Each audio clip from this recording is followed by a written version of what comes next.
बन गई है जिसकी घोषणा आज की जा सकती है।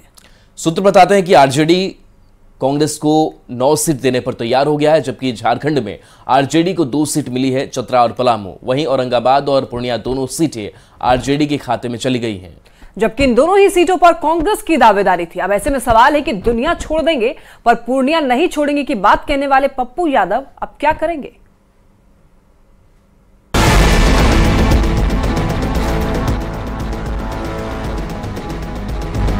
पूरी दुनिया एक तरफ हो जाएगी तब भी हम पूर्णिया से अलग नहीं होंगे।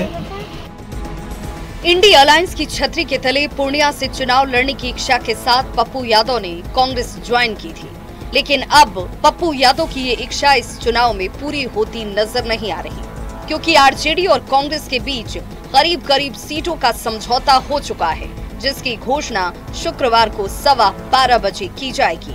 सूत्र ये बताते हैं कि पूर्णिया सीट आरजेडी के खाते में ही रहेगी।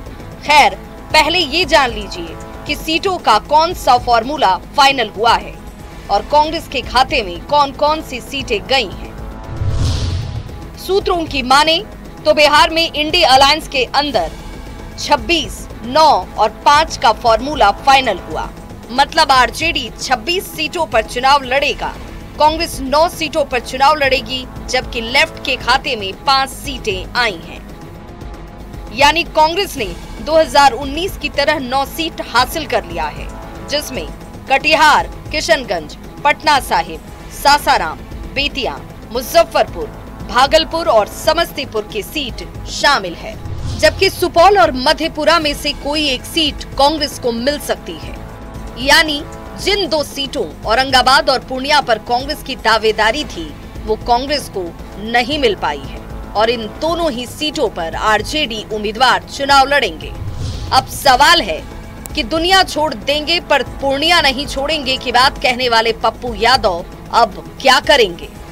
पूर्णिया छोड़ेंगे या फिर हाथ का साथ। न्यूज़ 18 के लिए पटना से रवि एस नारायण के साथ ब्यूरो रिपोर्ट। दुनिया छोड़ देंगे, पूर्णिया नहीं छोड़ेंगे।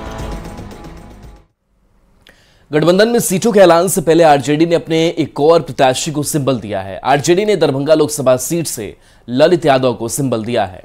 लोकसभा चुनाव का टिकट लेकर दरभंगा पहुंचे ललित यादव का समर्थकों ने जोरदार स्वागत किया और इस दौरान ललित यादव ने एक रोड शो भी किया। टिकट मिलने के बाद ललित यादव ने दावा किया है कि दरभंगा की जनता का भरपूर आशीर्वाद उन्हें मिलेगा।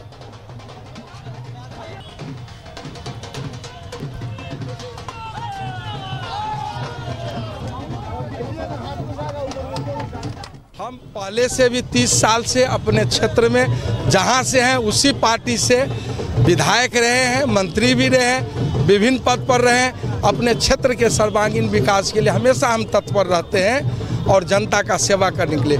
उसी तरह से दरभंगा लोकसभा से यहां का मतदाता मालिक, जनता मालिक यदि मौका देते हैं, 13 मई को जो चुनाव है और 4 जून को जो परिणाम है, यदि जीत हमारी सुनिश्चित है, हम लोग दरभंगा का सर्वांगीण विकास के लिए कोई कसर नहीं छोड़ेंगे।